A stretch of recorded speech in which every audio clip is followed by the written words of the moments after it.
Cur, aku main berduaan.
Yang lain kemana?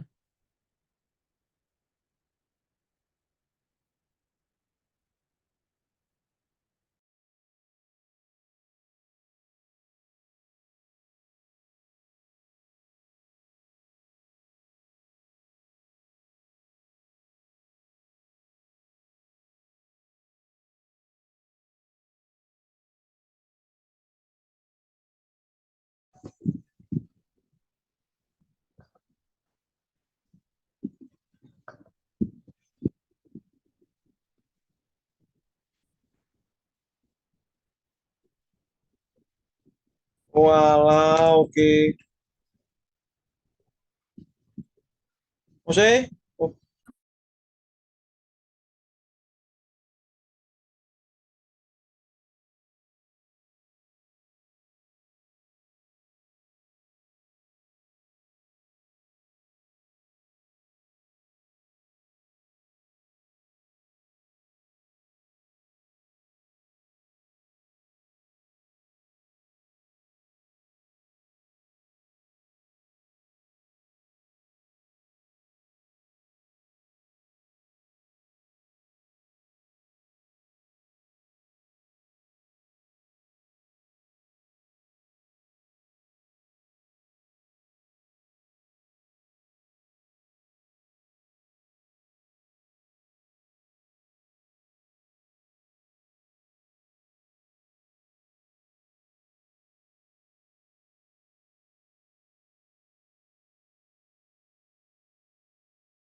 Oke, kita sambil mulai aja ya.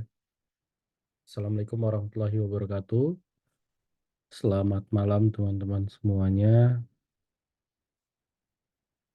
Ini kita ada berapa? 6 orang ya.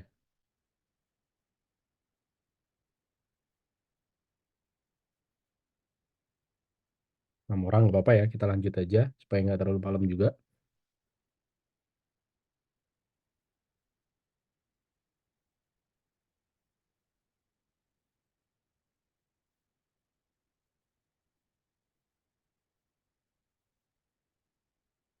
Oke, nah pembahasan kita malam ini sedikit lebih advance lagi gitu ya, yaitu mengenai lambda function. Jadi sebelum ke lambda function mungkin teman-teman juga harus tahu dulu tentang ini ya, tentang serverless computing gitu ya. Nah, sebenarnya di iOS itu ini dia sudah support semua ya, mulai dari kita mau ada servernya, kita mau deploy ke server atau mau yang bentuknya container service atau mau yang bentuknya serverless, itu sebenarnya sudah di-provide juga semuanya oleh AWS. Nah, di malam ini mungkin nanti kita akan bahas tentang serverless computing dan juga nanti mengenai tentang AWS Lambda gitu. Jadi nanti kita akan coba praktek tentang AWS Lambda-nya. Oke, nah ini kita lihat dulu ke belakang gitu ya, perkembangan dari si serverless computing ini. Nah, dulu itu kan kita biasanya deploy, bukan dulu ya, sampai sekarang pun juga sebenarnya masih ada. Kalau kita deploy aplikasi, deploy apa namanya, sebuah aplikasi, biasanya kan kita butuh server. Nah, sebelum-sebelumnya, sebelum adanya cloud, zamannya adalah on-premise gitu ya, atau private cloud, di mana kita butuh server fisik di situ. Lalu apa namanya, kita juga butuh eh,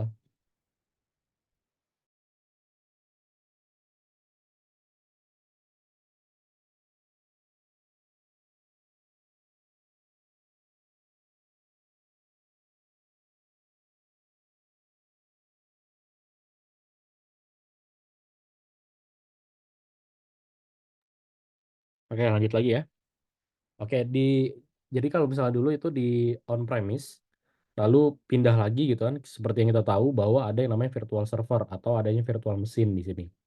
Dari virtual mesin pindah lagi, teknologinya udah mulai terbarukan lagi dengan muncul masalah baru, lalu ada solusi baru yaitu dengan menggunakan container service gitu ya. Nah, dari container service ini muncul lagi teknologi yang paling baru lagi gitu ya, sehingga muncullah yang namanya serverless. Nah, bedanya apa gitu ya? Kalau misalnya di on-premise, kita pasti kaitannya dengan yang namanya fisik gitu ya, perangkat fisik. Kalau di virtual server ya kita berarti lebih cepat provisioningnya di sini, lebih cepat provisioningnya, terus nge-reduce maintain juga, terus hardware-nya juga independen gitu ya. Kalau di virtual server cloud atau menggunakan virtual machine. Lalu solusi yang selanjutnya yang kontainer ini enaknya dia bisa mengisolasi atau kita bisa bikin sandbox gitu ya untuk setiap aplikasinya kita, walaupun aplikasi kita menggunakan apa namanya versi yang berbeda dari sebuah bahasa pemrograman gitu ya. Jadi project satu pakai versi A, project B pakai versi B dan seterusnya gitu ya. Dan ini memungkinkan dilakukan dalam satu operating system gitu ya.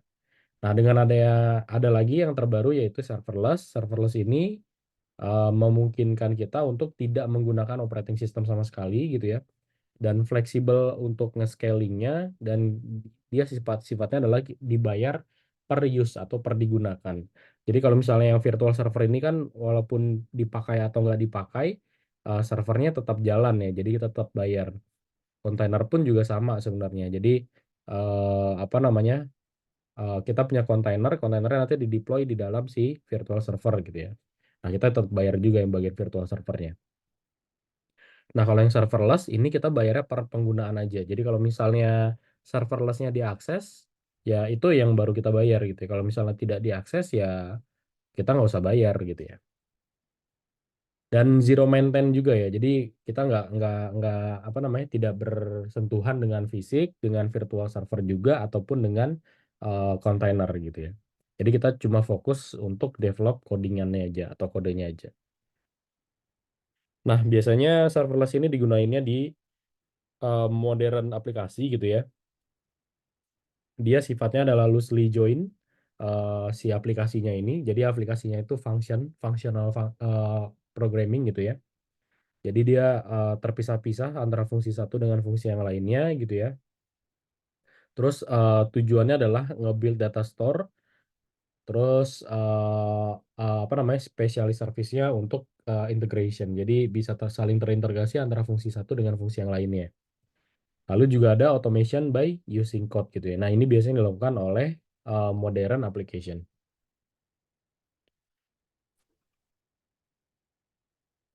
Nah biasanya serverless juga itu dia sudah mendukung dengan yang namanya microservices gitu ya.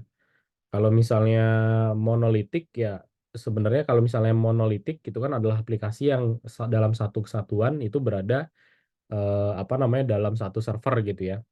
Baik itu aplikasi untuk apa namanya? Aplikasi secara utuh misalnya ada aplikasi e-commerce. Nah, aplikasi e-commerce secara utuhnya itu dibundling dalam satu server gitu ya. Nah, kalau kalau monolitik jadi semuanya ada di sana semua gitu ya. Nah, kalau yang zaman sekarang itu sudah menerapkan yang namanya microservices gitu ya. Tapi sebenarnya ini tergantung kebutuhannya lagi. Kalau aplikasinya terlalu besar, timnya terlalu banyak, ya ini bagus untuk menerapkan yang namanya microservices gitu ya. Nah, microservices ini akan membuat e-commerce tadi itu akan dipecah menjadi beberapa service gitu ya atau menjadi beberapa aplikasi-aplikasi yang kecil. Jadi contohnya misalnya untuk user management itu ada aplikasinya sendiri, untuk flash sale ada aplikasinya sendiri, untuk order ada aplikasinya sendiri gitu ya. Untuk sistem payment ada aplikasinya sendiri dan seterusnya. Dan aplikasi tersebut itu saling terintegrasi sehingga si user itu melihatnya seperti hanya ada satu aplikasi aja e-commerce gitu ya. Padahal sebenarnya di dalamnya itu ada aplikasi yang banyak dengan mungkin beda bahasa pemrograman, beda teknologi stack juga, atau beda database engine yang digunakan gitu ya. Nah, di AWS ini untuk menerapkan serverless tadi, kita bisa menggunakan AWS Lambda namanya ya. Nah, Lambda ini adalah serverless compute service yang bisa kita gunakan untuk menjalankan kode gitu ya, menjalankan codingan tanpa nge-provisioning atau nge-manage server gitu ya. Tanpa harus kita taruh si kodenya kita ke dalam server dan tanpa kita harus mengelola server itu sendiri. Jadi sifatnya nanti si AWS Lambda ini adalah di invoke gitu ya. Invoke di sini jelasin invoke your code in response to event. Jadi apa namanya? Si Lambda ini itu kita cuma bikin kode dan nanti kodenya akan dijalankan gitu ya. Jadi event driven juga gitu ya. Jadi disebutnya sebagai di invoke. Invoke itu artinya dijalankan si kodenya gitu ya. Nah, dia juga support dengan scale automatically. Jadi kita nggak perlu bikin auto scaling group gitu ya. Nggak usah mikirin scale up scale down-nya karena memang sudah dari AWS-nya sudah secara otomatis nanti dia bisa di scale up dan di scale down secara otomatis dari si AWS-nya. Jadi kita nggak perlu ngatur-ngatur scalingnya gitu ya. Nge-provide juga built-in code monitoring dan juga logging di Amazon CloudWatch. Jadi nanti dari AWS Lambda kita juga bisa ngeliat nih konsol lognya atau juga kita bisa lihat apakah lambdanya kita itu sudah di-invoke atau belum gitu ya. Nah, gimana cara kerjanya si Lambda itu sendiri gitu ya. Cara kerjanya Lambda itu nanti dia kita cukup upload kodenya kita ke Lambda gitu ya. Itu dengan bahasa pemrograman yang disupport oleh si Lambda, itu banyak bahasa pemrograman yang nanti disupport oleh Lambda, kita upload dalam bentuk zip, lalu nanti kita akan nge-setup kodenya kita untuk dijalankan ketika ada event yang terjadi gitu ya. Jadi misalnya ketika S3 diupload gitu ya, ketika ada file masuk ke dalam S3, maka nanti dia akan nge-trigger Lambda misalnya gitu ya. Nah, itu kita bisa set atau kita bisa bikin seperti itu. Lalu dari sini, dari apa namanya, eh, event yang sudah kita tentukan, baru nanti dia akan menginvoke si lambdanya atau menjalankan kodenya saja gitu ya di dalam si lambdanya. Setelah itu baru nanti akan dikalkulasi berapa kali si lambdanya ini digunakan atau diakses gitu ya. Nanti baru muncul apa namanya pembayarannya. Seperti itu ya cara kerjanya. Nah, ini fitur-fitur yang ada di Lambda. Jadi menawarkan ability bring your own code. Jadi kita cukup pakai kode dengan bahasa pemrograman yang kita bisa gitu ya, atau kita expert di kode bahasa pemrograman tersebut ya, kita bisa bisa pakai di sini. Terus tadi integrated dengan AWS service yang lainnya sebagai contoh tadi ya, kalau misalnya kita upload file ke dalam S3, nah nanti dia akan nge-trigger Lambda. Lambdanya mungkin akan mengcopy si file dari S3-nya, lalu nanti akan dianalitik ke machine learning misalnya gitu ya. Nah, itu bisa nanti menggunakan si Lambda. Terus juga over flexible resource dan juga kan currency model. Jadi kalau misalnya kita mau kira-kira mau setup kan currency-nya, itu nanti bisa juga di Lambda. Jadi kita bisa setup juga currency-nya. Terus juga flexible permission model, kita mau permission-nya dari role atau dari mana gitu ya, nanti bisa juga di-set di sini. Lalu nge-provide built-in availability dan fault tolerance gitu ya, tentunya. Lalu nge-reduce pay for either resource. Jadi kalau dia tidak digunakan ya benar-benar tidak ada tagihan sama sekali gitu ya. Tapi kalau misalnya dia dia digunakan, diakses sekali gitu ya, ya kita bayarnya cuma sekali ketika diakses saja. Oke, itu ya. Nah, ini biasanya use case yang ada, misalnya contohnya di sini ya. Di sini ada web aplikasi, lalu di sini ada Amazon S3 gitu ya. Ini front end-nya misalnya ada di Amazon S3, lalu Amazon S3-nya nanti diakses. Di sini contohnya adalah weather information gitu ya. Lalu nanti dari websitenya ini terintegrasi dengan API gateway. Dari API gateway nanti dia akan nge-trigger Lambda. Dari Lambda akan ngambil data ke DynamoDB, dibalikin ke Lambda lagi, dibalikin ke API gateway, jadilah respon ke website gitu ya. Nah, ini bisa nanti skemanya biasanya dibikinnya seperti ini ya kalau yang serverless. Atau kita mau real time streaming. Nah, ini juga bisa nih, kita bisa pakai AWS Kinesis gitu ya. Buat kita bisa jalankan real time aplikasi, lalu nanti akan men-trigger Lambda gitu ya. Misalnya dia untuk nge-generate hashtag atau trend data, lalu disimpan di DynamoDB, dari DynamoDB nanti akan ditampilkan dalam bentuk grafik gitu misalnya ya. Itu juga bisa. Ini salah satu contoh use case untuk si Lambda gitu ya. Nah, yang ada dalam Lambda function itu apa aja? Dia harus ada yang namanya access permission-nya, terus ada initiating event. Jadi ketika dia baru pertama kali di-invoke, nanti dia akan inisiasi dulu. Lalu setelah diinisiasi, dia akan menjalankan application code dan juga dependencies serta library yang ada di aplikasinya kita. Setelah itu baru ada konfigurasinya juga gitu ya. Nah, kalau untuk concurrency nanti misalnya tiba-tiba ada 4 request dalam waktu bersamaan gitu ya, menginvoke si Lambda ini, kita bisa set concurrency request-nya misalnya jadi 4. Sehingga nanti 4 tersebut itu bisa apa namanya? Menjalankan si Lambdanya dalam waktu yang bersamaan.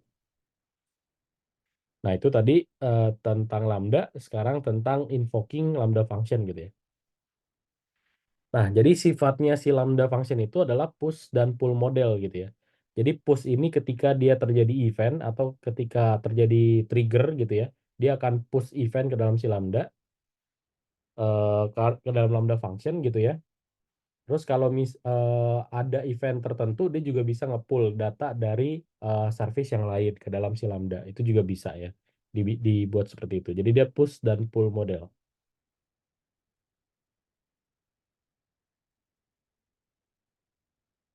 Nah, ini push event, tipe push event gitu ya. Kalau misalnya yang synchronous itu bisa. Jadi dari API gateway, nanti misalnya dia slash order. Setelah dia slash order, nanti ke Lambda functionnya langsung di akses, langsung di info ke Lambda function gitu ya. Terus dia nyimpen data.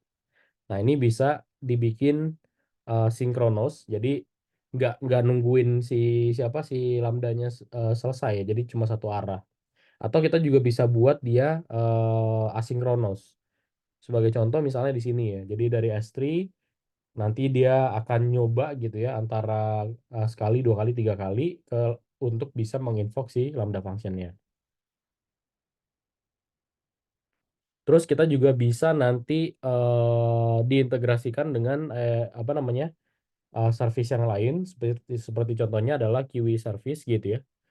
Atau bisa menggunakan Amazon Simple Queue atau Amazon SQS gitu ya. Nanti kita juga coba praktek, cuma mungkin nggak malam ini gitu ya.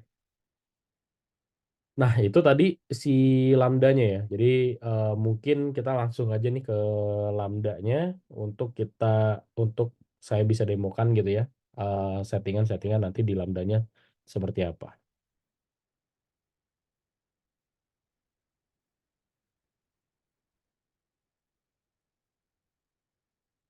Oke, ini labnya sudah selesai.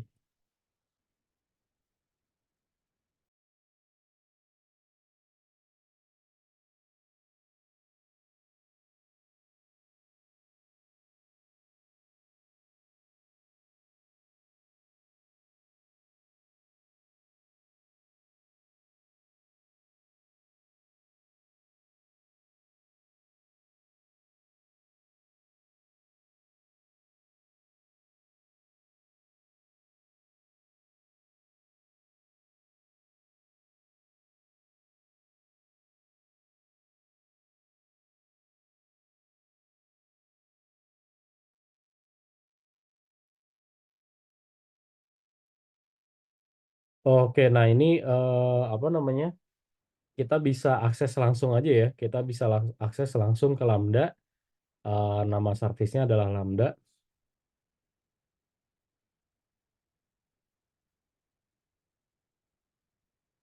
Nah ini sudah bawaan ya. Tapi kalau misalnya yang akun profesional biasanya nggak ada nih si function-functionnya. Nah di sini ada beberapa ini ya, beberapa fitur ya. Di sini ada fitur functionnya, terus ada layers gitu ya. Nah ini layers ini nanti akan kita coba praktekin juga kalau misalnya menggunakan layers itu bagaimana gitu ya.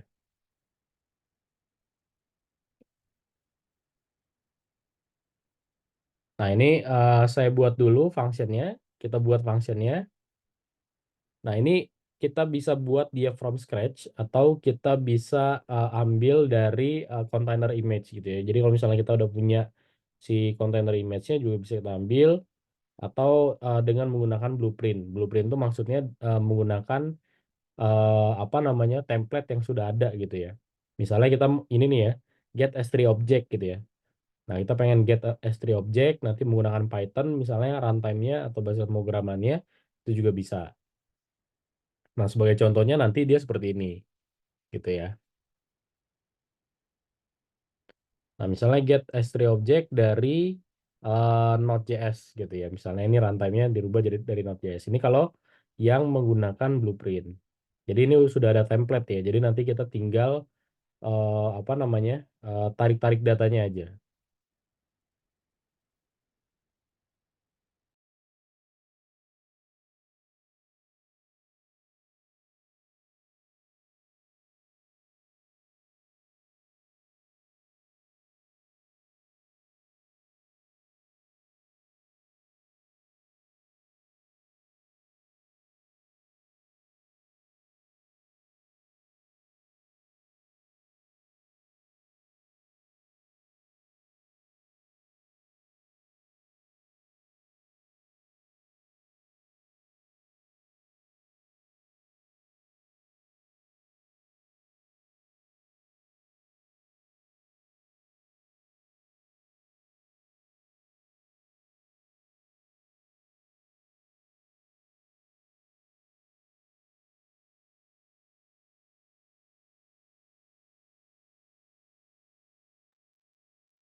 Oke, kita lanjut lagi ya. Tadi ada gangguan sedikit.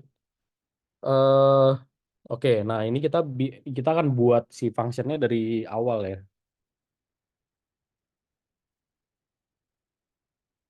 Dari from scratch. Nanti kita akan coba menggunakan bahasa pemrogramannya pakai Node.js versi terbaru juga nggak apa-apa ya.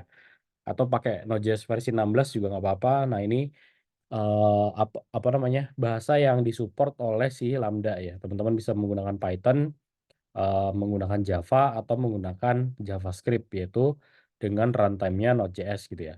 Nah, ini juga bisa menggunakan Ruby on Rails. Oke, nah di sini functionnya misalnya kita ini aja ya, dinamainnya bebas aja sebenarnya.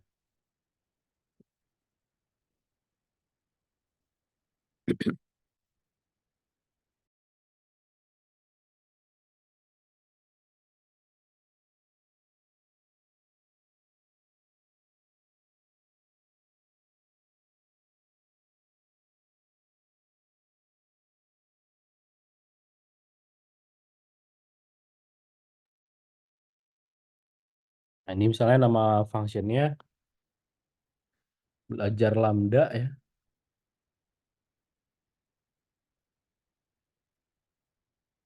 Terus arsitekturnya kita juga bisa pilih mau menggunakan ARM64 atau menggunakan x86 ya. Ini berkaitan dengan arsitektur prosesor yang nanti digunakan. Nah, untuk apa namanya? Kalau kita ingin integrasikan dengan beberapa service, pastikan permissionnya juga nanti dibuat. Berhubung ini saya menggunakan lab, jadi saya akan menggunakan role yang existing karena memang apa namanya? Yang ada di lab ini rules-nya itu kita nggak bisa setting ya, setting identity dan access management, jadinya saya pakai yang lab role aja nih.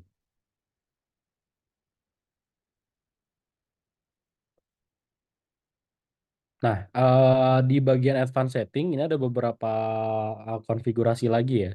Kita bisa bisa enable code sign-in atau function URL atau kita bisa enable VPC.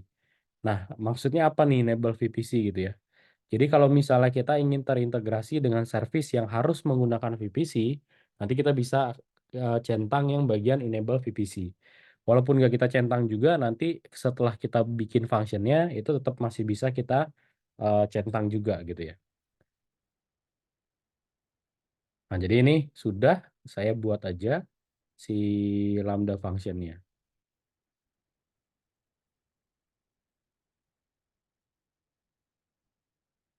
Oke, nah ini sudah jadi untuk si lambda functionnya. Kita bisa tes ya, apakah dia sudah bisa untuk di-invoke atau belum. Nah, tesnya pun nanti oke, di sini saya jelasin dulu ya.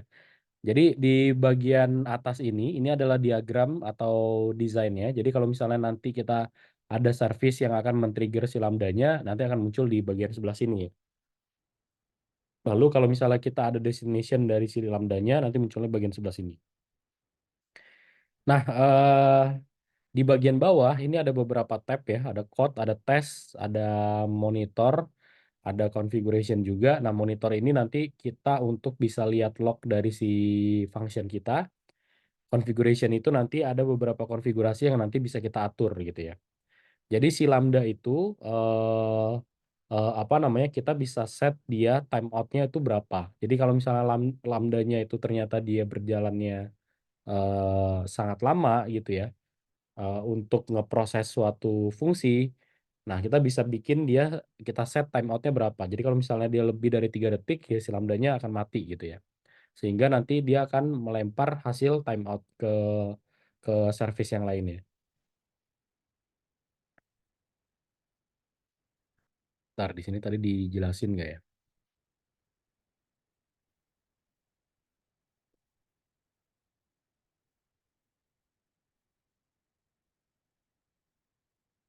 Nah, ini ya. Jadi di Lambda itu nanti dia ada yang namanya handler, terus ada event dan juga ada konteks gitu ya. Nah, event ini nanti itu akan menerima informasi dari service yang sebelumnya gitu. Jadi nanti service yang sebelumnya akan nembak data ke dalam si lambdanya. Kalau misalnya lambdanya di-invoke dari service yang lain, nah data tersebut nanti akan muncul di dalam si event ini gitu ya.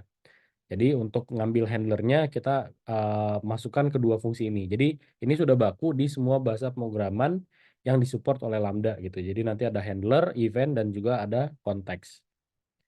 Nah, di sini juga dijelasin ini use untuk predefined object format dari AWS integration dengan event gitu ya. Nah, ini juga dapat dites nantinya. Nah, kalau misalnya konteks ini dia akan berisikan runtime information yang dijalankan oleh si lambdanya gitu ya. Nah, contohnya nanti ada log stream gitu ya, ada get remaining time my list, dan juga ada AWS request ID. Jadi si Lambda ini nanti dia akan dikenakan biayanya itu adalah per lambdanya diinvoke, terus per berapa lama lambdanya dijalankan, dan berapa konsumsi memori yang dijalankan pada saat menjalankan proses tersebut gitu ya. Nah, itu nanti yang dibayarkan. Jadi selama berapa detik sih memorinya dipakai dan berapa banyak memorinya dipakai. Nah, itu nanti yang akan dikenakan biaya gitu ya. Cuma biayanya itu biasanya sangat murah gitu ya. Untuk invocation-nya aja itu kalau nggak salah 1 juta invocation baru akan dikenakan biaya gitu ya. Kalau kurang dari 1 juta invocation ya dia nggak akan dikenakan biaya gitu. Nah, ini contoh kodenya ya yang tadi ya. Jadi mau itu menggunakan Python, kalau ini kan menggunakan bahasa Python ya. Kalau misalnya menggunakan Node.js atau menggunakan yang lain-lain, itu semuanya juga sama formatnya. Pasti nanti ada lambda handlernya dulu di sini. Setelah lambda handler baru nanti ada event. Nah, misalnya di sini eventnya dapatnya kita kasih adalah objek ya, bentuknya event objek, first name dengan last name. Nah, ini nanti kita tinggal ambil datanya aja nih. Hello dot format, kita ambil event first name gitu ya, dari variabel event ini diambil, ditangkap, lalu dijadikan sebuah variabel message gitu ya. Nah, ini contoh-contohnya seperti ini. Ini kan dot format event first name, event last name. Jadi akan ditampilkan ke sini ya. Yang pertama itu adalah first name-nya, yang kedua adalah last name-nya. Lalu akan di-return si message-nya. Nah, message ini nanti akan memberikan respon berupa message hello John Smith gitu ya. Karena memang first name-nya John, last name-nya Smith gitu.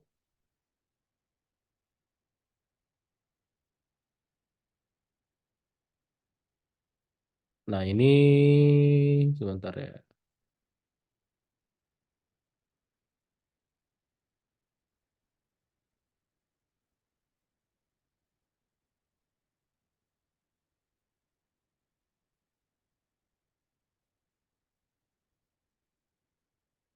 Nah, ini ya. Ini adalah biaya yang akan dikenakan oleh si AWS Lambda. Jadi higher memory configuration itu per 1 millisecond cost, might decrease duration, dan concurrency needs gitu ya. Jadi ini kita bisa lihat nih ya, execution duration time-nya dia tinggi di sini gitu ya, tapi penggunaan memorinya dia misalnya rendah. Nah, ini ternyata dia lebih mahal nih, bayarnya bisa sampai $12 gitu ya. Oh, bukan $12 ya, 0,00012 nih bisa bisa kena biayanya. Nah, kalau misalnya apa namanya? Kalau misalnya seperti yang biru gitu ya, kita ngambil concurrent user itu misalnya dia diaksesnya itu cuma 2 detik gitu ya. Diaksesnya cuma 2 detik, lalu menggunakan memorinya sama misalnya sampai 1,5 giga gitu ya. Menggunakan memori sampai 1,5 giga, dan pembayarannya pun jadi jauh lebih murah gitu ya dibandingkan dengan apa namanya kalau misalnya yang eksekusinya lebih lama. Jadi ini nanti mainnya tricky aja gitu ya. Jadi kalau misalnya di Lambda function itu ya kita harus apa namanya, gimana caranya mengefisienkan kodenya kita gitu ya, supaya kodenya kita itu consume memorinya kecil dan execution time-nya bisa jadi lebih kecil juga gitu ya. Atau kita bisa tambahkan nanti memory limitnya bisa kita naikkan dan lain-lain supaya execution time-nya lebih cepat lagi misalnya seperti itu ya. Nanti bisa bisa kita main-mainkan seperti itu, dan kita bisa nanti nemuin sampai apa namanya konfigurasi yang cocok buat si kodenya kita gitu ya. Itu bisa nanti.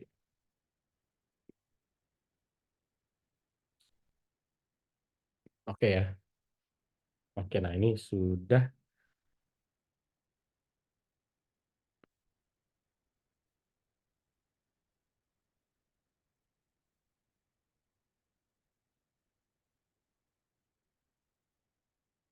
Oke, udah. Oke, ini balik lagi ya. Balik lagi sekarang Kita akan coba gitu ya. Di sini saya ada satu kode. Kita akan coba tes gitu ya. Apakah si Lambda function ini bisa menerima. Nah, di sini saya menggunakan bahasa pemrograman Node.js versi 20 gitu ya. Node.js versi 20 bisa dilihat di runtime-nya di sini. Ini Node.js versi 20 sekian. Itu sama. Ini sudah ada function yang apa namanya? Yang ada di sini gitu ya. Nah, sebenarnya ini eh, function handler lalu akan menerima event dan juga konteks gitu ya.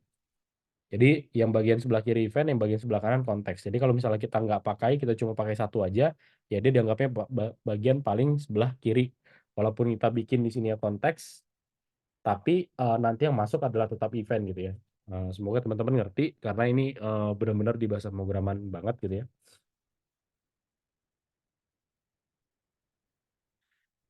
Nah, ini adalah respon yang kita kasih nanti kita berikan itu status code-nya 200, terus body-nya kita akan jadikan dia sebuah string gitu ya. JSON.stringify hello hello from Lambda. Jadi kita coba tes ya. Nah, kalau di tes responnya ada nih. Respon statusnya ini hello from Lambda gitu ya. Nah, sekarang kita bikin test case ya. Sekarang kita bikin test case. Nah, ini sebagai contoh di sini ada tes. Misalnya tesnya itu adalah custom test ya. Di sini saya kasih nama. Nah, kita bisa kasih misalnya seperti tadi ya, nama. Nah, ini misalnya data yang dilempar dari salah satu service misalnya gitu ya. Nama di sini misalnya nama saya Betua ya.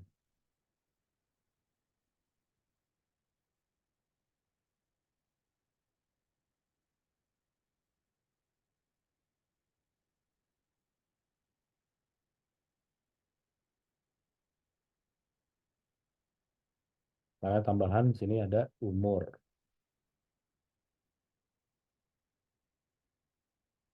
Umur 18 tahun. Kalau sudah saya save. Nah, lalu kita coba tes nih ya. Saya coba tes.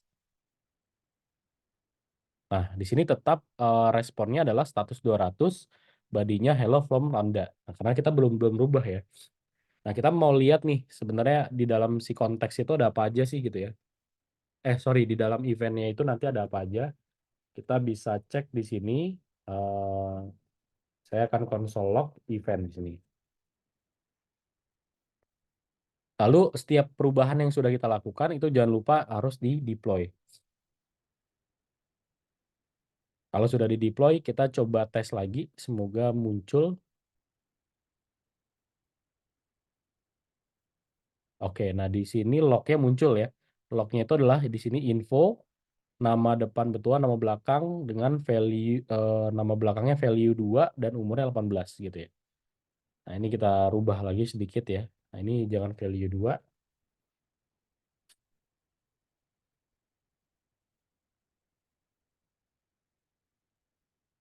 Nah ini kita udah dapat nih si event. Jadi di sini console log ini adalah untuk menampilkan data yang ada di dalam si event gitu ya. Ini sebagai contoh misalnya saya bikin seperti ini ya.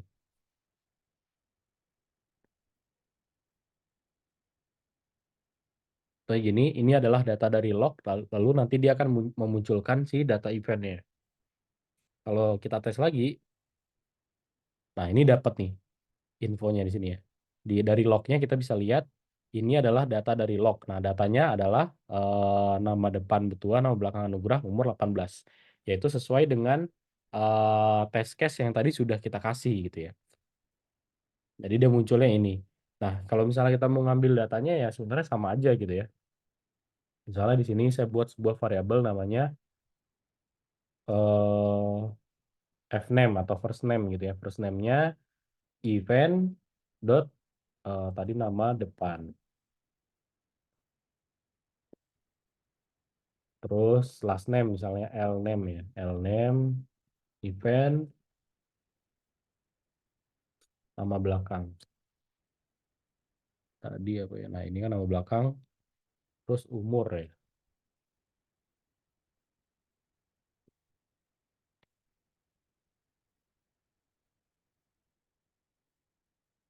Umur. Lalu kita akan tampilkan misalnya JSON data stringify di sini.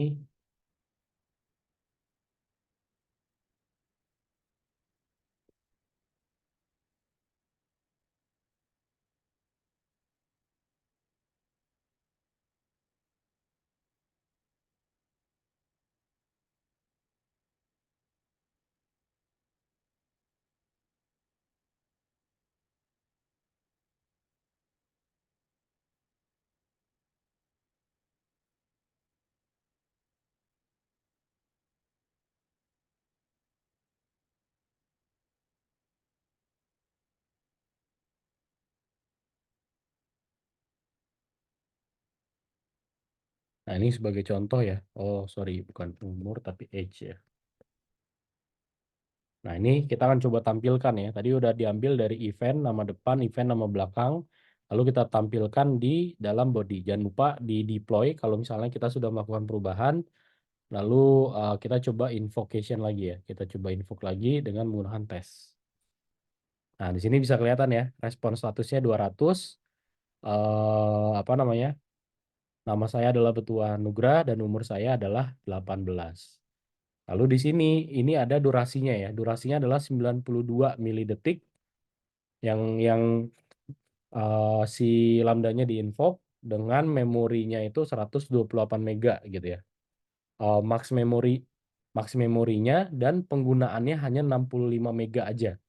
Jadi cuma 65 mega aja digunakan untuk si lambdanya dan init duration-nya adalah 135 milisecond. Jadi init duration ini adalah ketika lambda ini pertama kali dia dijalankan itu dia akan melakukan inisiasi ya yang tadi saya bilang. Nah, ketika dia melakukan inisiasi, dia akan coba membuat kontainer gitu ya. Membuat kontainer sendiri, menjalankan kontainernya. Nah, ini waktu yang kita butuhkan ya.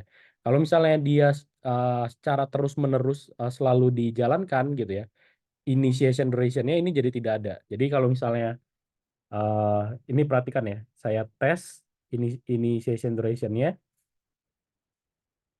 jadinya tidak ada ya, tidak ada initiation duration time-nya. Sebelumnya itu ada karena memang sebelumnya itu idle, jadi si service-nya benar-benar mati, si lambdanya benar-benar mati. Nah, ketika ada pertama kali diakses itu nanti dia akan coba seperti ngebooting gitu ya, tapi ngebootingnya dia cepet, cuma beberapa milidetik aja diinisiasi gitu ya. Nah, kalau misalnya dia sudah jalan terus diinvoke lagi oleh orang lain, nanti dia tetap apa namanya tetap running gitu ya, sehingga dia tidak perlu lagi menggunakan inisiasi. Nah, jadi yang akan dipakai atau diambil yang bill-nya ya, billet duration-nya itu adalah 141 milidetik dengan memory size-nya 128 MB max-nya dan memori yang digunakannya hanya 66 MB aja. Jadi saya ngejalanin kode tadi itu memakan memori sekitar 66 MB gitu ya.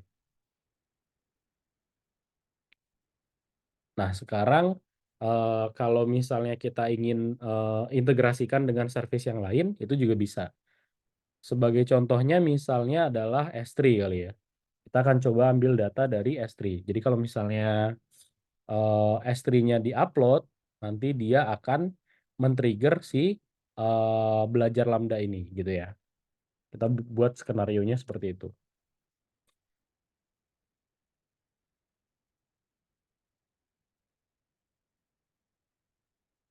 Nah, di sini saya buat dulu bucket-nya.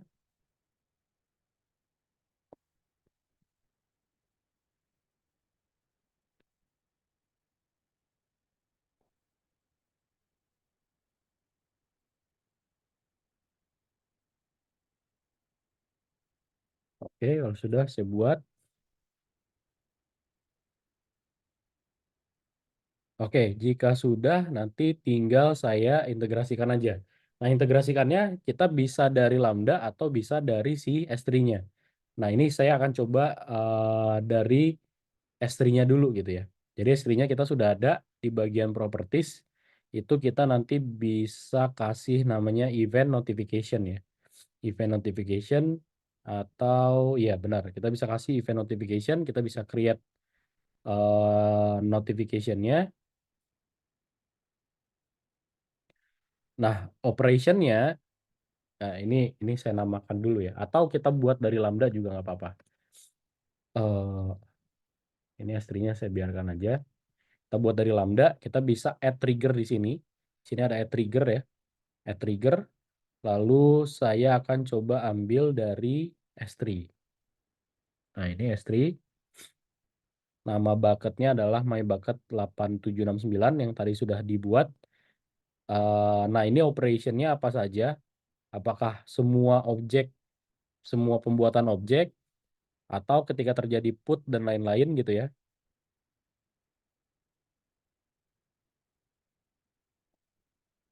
Nah, ini saya akan bikin kalau dia di apa namanya disimpan datanya berarti di put ya. Datanya tersimpan di dalam S3 dia akan men-trigger si lambda function gitu ya. Sebagai contohnya seperti itu.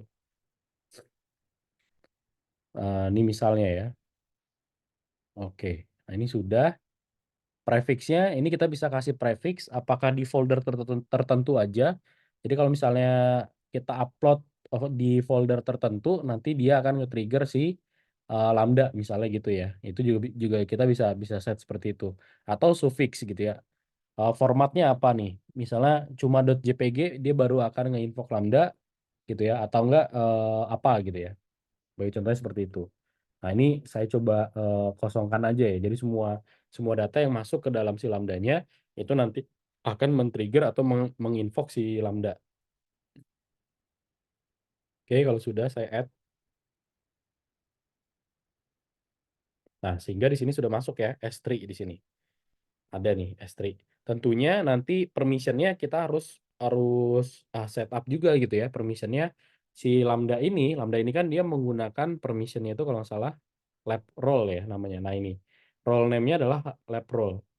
Nah, kita harus tambahkan di dalam lab role ini untuk kita bisa get data dari si S3 gitu ya. Ini sebagai contohnya. Nah, di S3-nya pun kalau saya cek lagi, saya lihat di bagian properties, di bagian notification-nya, event notification yang tadi, ini sudah ada satu service nih yang dibuat oleh si Lambda gitu ya. Nah, jadi dia sudah terintegrasi. Jadi kita akan coba tampilkan si data dari event yang didapat dari S3 gitu ya. Ini adalah data dari log event. Nah, ini data dari log event. Kita coba hapus dulu karena ini tidak ada harusnya karena kita ngambilnya dari apa namanya? Dari S3 gitu ya.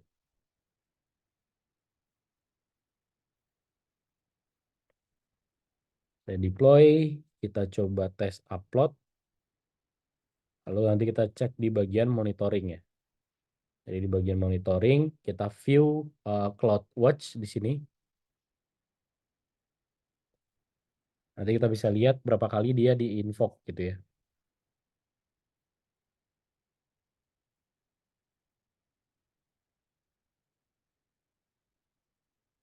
Nah, ini sebagai contohnya, tadi kita sudah menginvoke 4 kali. Semua datanya tersimpan di dalam sini.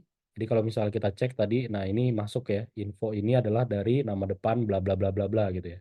Ini masuk semua nih si datanya gitu. Nah, nanti kita coba lihat juga apakah bertambah, harusnya bertambah jadi 5 ya. Kalau misalnya kita upload file ke dalam sini. Ini saya contoh upload file yang besarannya 11 KB ya.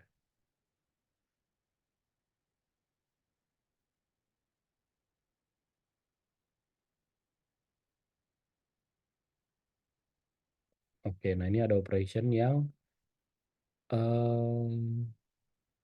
upload file. Nah, ini saya kurang tahu ini kenapa takutnya ada permission yang tidak diizinkan ya. Plus file akses deny. Oke, benar ini akses di deny. Kita tidak punya permission untuk upload file. Saya coba cek dulu di sini. Oke, di sini waktunya masih aman. Saya coba refresh dulu.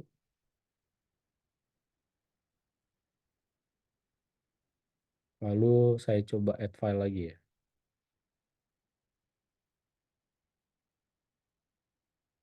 Nah, ini masuk. Sudah masuk satu datanya di sini, sudah ada di S3 ya. Sekarang kita cek di lambdanya, apakah lambdanya tertrigger gitu ya, atau terinvocation. Nah, ini ternyata masuk nih. Tadi datanya sebelumnya adalah 4, sekarang 5 ya. Kita lihat di sini waktunya di 20.55. Kita cek dalamnya. Nah, ini adalah data yang diterima dari konsol lognya ya. Jadi ternyata kita dapat dari dalam apa namanya, si S3-nya itu ternyata ada data ini gitu ya. Jadi event source-nya AWS S3, terus kita bisa cek di bagian S3. Sekarang saya coba mau masuk ke record. Kita coba cek recordnya, terus kita masuk ke S3 ya, atau request parameter ke S3-nya dulu ya. Nah, ini saya balik lagi ke kode di dalam si Lambda ya.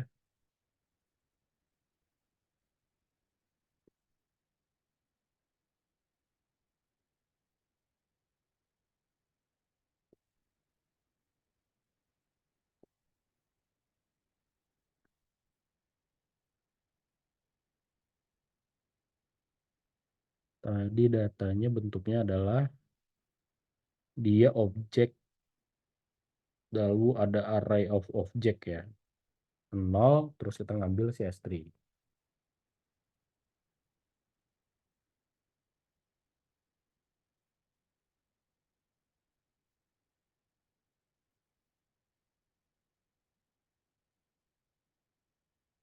Si S3 kita mau tahu di dalamnya ada apa saja gitu ya. Kalau sudah, kita tampilkan respon datanya, deploy. Nah, ini tunggu sampai sukses, baru kita coba upload lagi file baru ya. Saya coba upload file baru. Namanya adalah yang tadi, cuma 11 KB. Saya coba upload.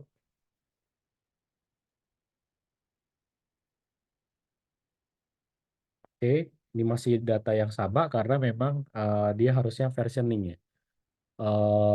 Saya akan coba cek lagi di lognya, apakah masuk lagi gitu ya. Oke, ini masuk 6. Ketika saya cek, oke, nah ini kita bisa dapat si data objeknya ya.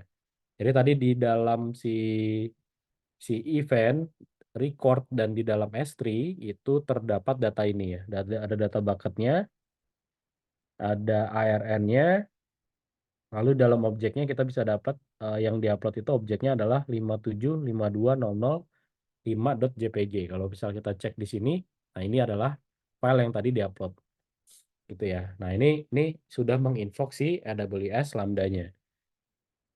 Nah, ini dari S3 ya.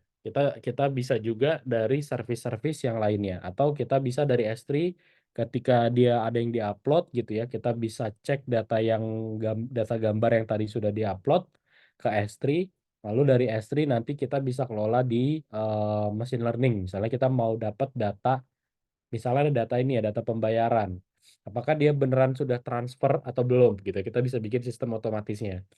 Sebagai contoh misalnya ada bukti bayar nanti diupload ke dalam si S3, lalu dari S3 akan menginfo Lambda, dari Lambda itu nanti akan memproses data dari S3-nya, diambil dan dimasukkan ke dalam machine learning gitu ya.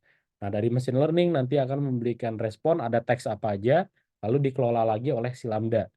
Jadi teksnya ada dan akan dicek lagi oleh lambdanya apakah data tersebut benar atau tidak. Kalau misalnya benar berarti pembayarannya selesai, kalau misalnya tidak benar berarti pembayarannya di reject, misalnya gitu ya. Itu bisa dibuat seperti itu nanti.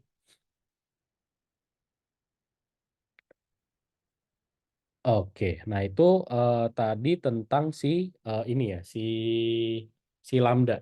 Jadi sebenarnya di Lambda juga kita bisa buat folder, sama aja sebenarnya ya. Kita bisa buat folder atau kita bisa install beberapa dependencies. Sebagai contohnya misalnya kalau misalnya kita ingin mengakses AWS SDK, ya kita harus menyertakan node modulnya ke dalam si projectnya kita. Kalau misalnya ternyata node modulnya diakses oleh banyak project Lambda, kita bisa menggunakan yang namanya layers di sini. Jadi ada layers. Nah, fungsi dari si layers ini adalah agar apa namanya, kita cuma cuma akses satu dependensi saja di dalam layer, kita upload ke dalam layernya, lalu nanti akan bisa diakses oleh banyak lambda function yang lainnya gitu ya. Sebagai contoh misalnya ya, misalnya saya akan coba buat di sini, eh contohnya saya akan coba buat misalnya ini ya, belajar AWS. Nah, ini juga ada praktek-prakteknya yang saya ajar nih ya.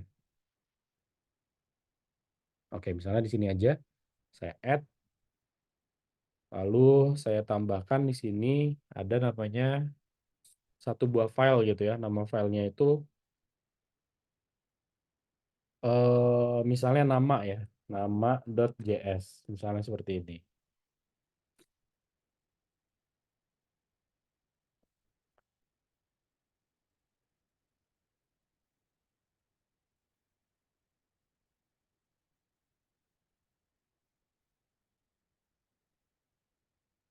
Nah, misalnya seperti ini ya, name belajar AWS versionnya 1.0.0, misalnya gini ya. Ini saya bikin simple aja ya, bikin simple seperti ini.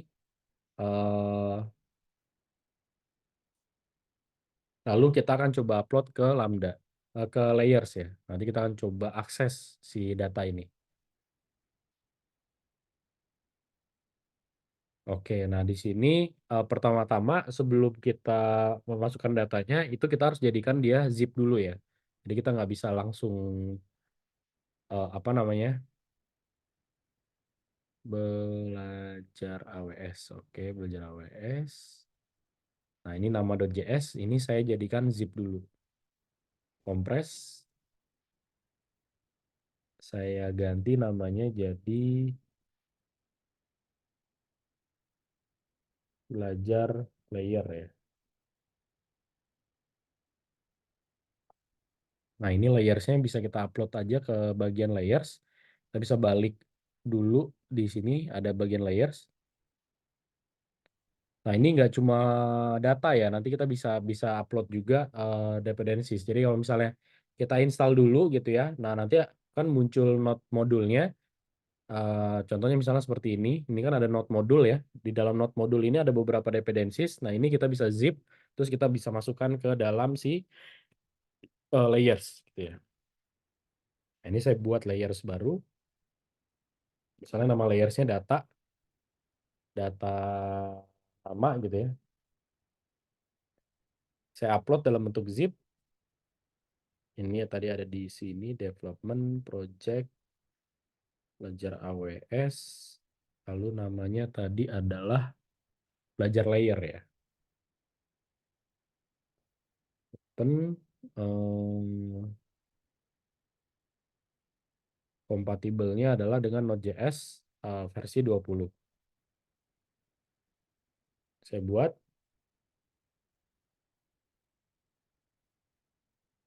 Oke, nah ini sudah ada. Kalau misalnya saya buat satu buah fungsi lagi gitu ya. Kan tadi kita udah buat fungsi belajar lambda ya. Ini saya buat satu buah fungsi lagi, namanya misalnya belajar lambda 2. Contohnya ini, permissionnya saya bikin menggunakan lab role. Kalau sudah, create function.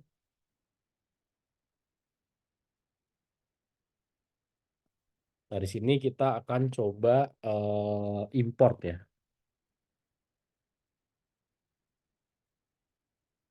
Nah, data layers itu nanti akan tersimpan di /opt ya.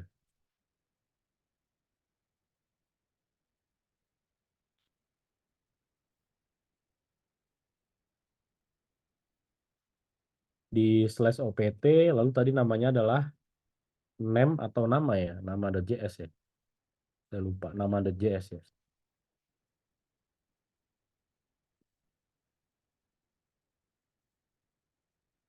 Nah, ini saya coba cek dulu.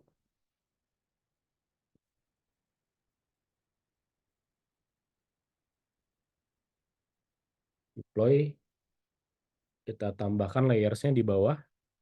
Nah, ini belum ada layers, saya add dulu layersnya. Lalu kita masukkan tadi namanya custom layer ya. Custom layer, data nama. Data nama versinya yang versi 1. Karena tadi kita baru upload 1 kali. Lalu saya tambahkan dulu.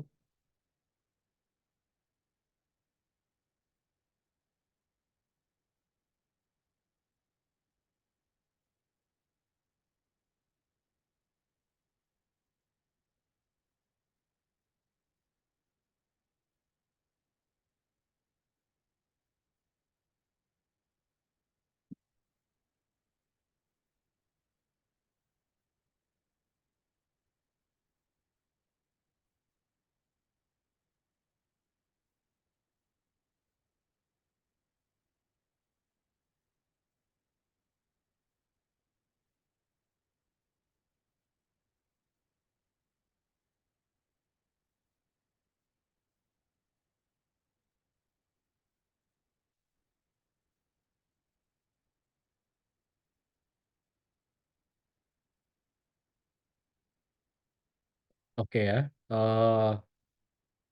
Sekarang saya coba tes ya.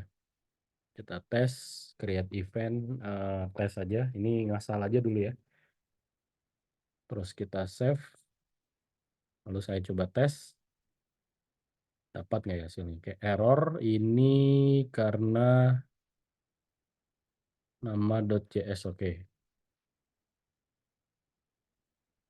Nama.js.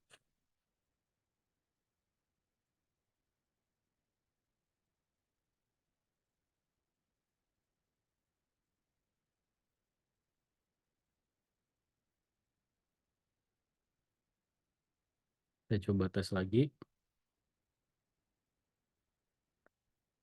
Oke. Nah, ini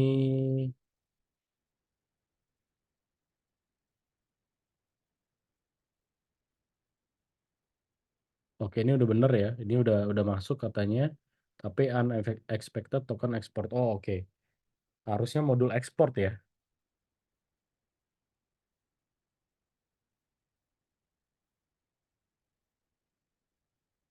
Nah, harusnya seperti ini ya. Ini kita coba upload lagi ya. Kita buat lagi. Lalu saya coba upload lagi. Tadi belajar layer sini saya hapus. Lalu saya kompres lagi nama.js-nya.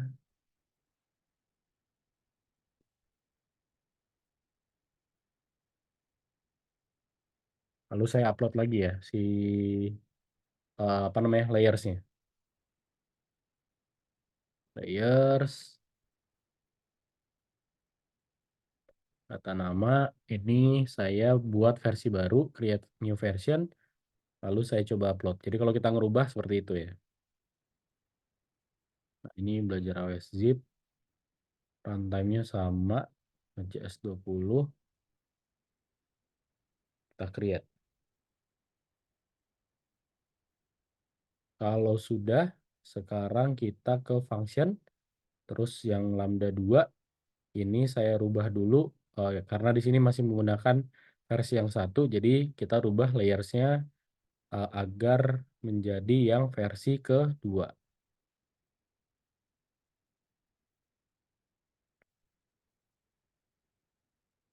Ini sudah pakai layers 2 ya. Oke, sekarang kalau misalnya saya coba lagi, modul not defined. Oke, tidak kebaca.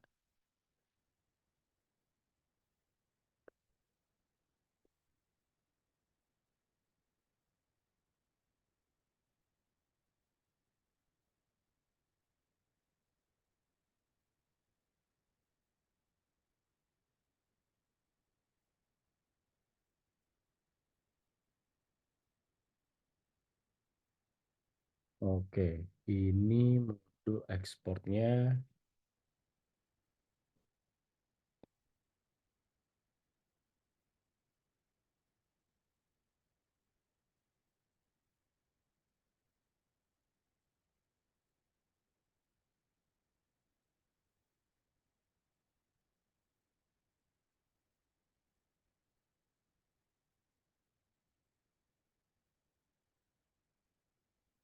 Atau kita buat gini ya.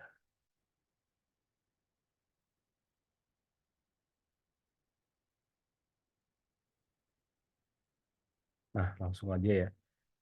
Jadi langsung satu, ini ada nama dan versionnya. Oke, nggak apa-apa. Ini saya coba upload lagi, kita bikin versi yang 3 karena ada revisi lagi.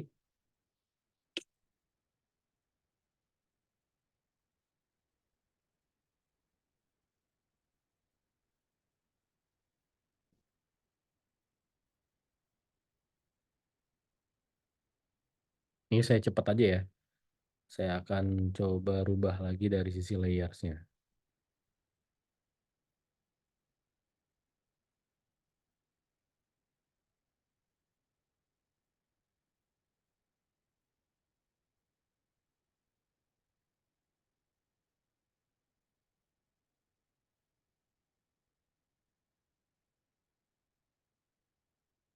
Di function, saya rubah lagi versi layersnya dulu.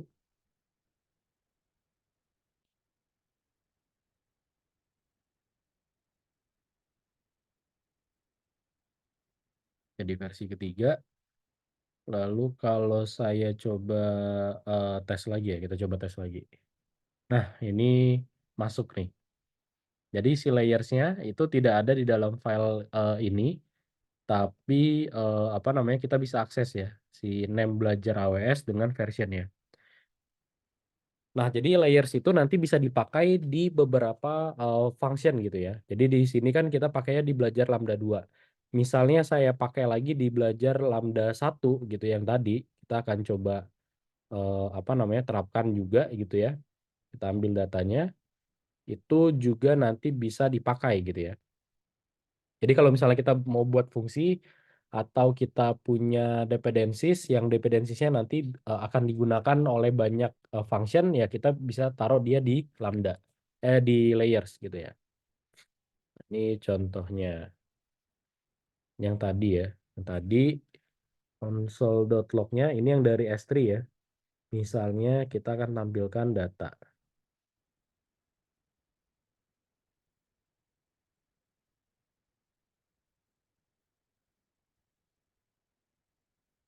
Data dari layers.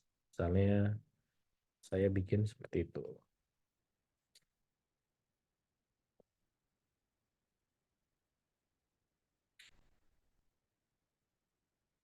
Nah, ini kalau kita tes,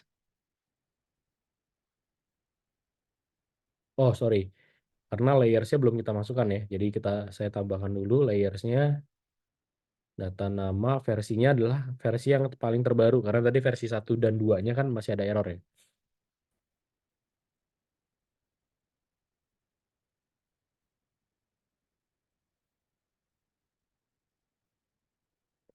Oke, sudah dan sudah update juga. Sekarang kita tes lagi.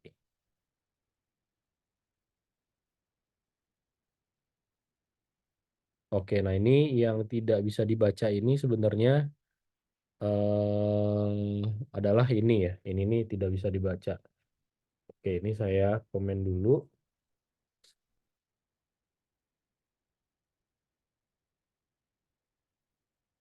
Nah, ini sudah ini data dari layers dan kita juga mengakses data yang sama dengan fungsi yang berbeda-beda gitu ya. Jadi fungsinya layers itu nanti untuk seperti itu. Jadi kita bisa taruh node modul gitu ya kalau misalnya menggunakan Node.js atau kalau misalnya menggunakan Python nanti bisa dimasukkan si library-library-nya gitu ya. Kalau misalnya menggunakan bahasa yang lain, library-library-nya atau fungsi-fungsi yang akan diakses oleh beberapa fungsi lainnya itu nanti kita bisa masukkan dia di dalam layers gitu ya. Nah, itu tadi sudah log sudah. Nah, di bagian configuration ini mungkin tambahannya adalah kita juga bisa nanti memasukkan environment variable gitu ya. Jadi kita bisa akses environment variable ini di dalam kodenya kita. Lalu kita juga nanti bisa set memorinya. Jadi ini memorinya dibatasi gitu ya. 128 MB. Kalau misalnya kita ingin tambahkan lagi misalnya jadi 512 atau 1 giga itu juga bisa ya. Dan ini kita bisa set memorinya antara 128 MB sampai 10.240 MB gitu ya, atau 10 giga ya. Kita bisa set dia sampai 10 giga. Nah, ini ada Evermal Storage. Evermal Storage ini nanti tempat penyimpanan data sementara gitu ya. Ini kita bisa set dia 512, atau kalau misalnya datanya lebih kecil ya, ini paling kecilnya adalah antara 512 sampai 10 giga juga gitu ya. Nah, ini timeoutnya. Jadi kalau misalnya tadi saya menjalankan fungsinya itu lebih dari 3 detik, dia akan jadi timeout gitu ya. Nanti si Lambda functionnya mati. Tapi kalau misalnya kita bikin misalnya jadi 1 menit 3 detik, ya nanti selama 1 menit 3 detik itu, kalau prosesnya masih belum jalan juga, nanti dia jadi timeout juga. Tapi kalau ternyata kita setnya 3 detik gitu ya, 3 detik, tapi ternyata codingan kita berhasil memproses datanya itu sekitar kurang dari 1 detik, nah itu nggak ada masalah juga, kita set ini jadi 3 detik gitu ya. Oke, jadi mungkin itu yang bisa saya sampaikan tentang lambdanya. Untuk yang lainnya, atau nanti teman-teman mau bertanya lebih dalam tentang si lambda, nanti silakan ya. Nanti teman-teman yang lain saya rasa bisa bisa melihat dan mengikuti di apa namanya, di rekaman ya nanti ya. Oke, mungkin itu yang bisa saya sampaikan tentang si lambdanya. Pertanyaan dulu sebelumnya?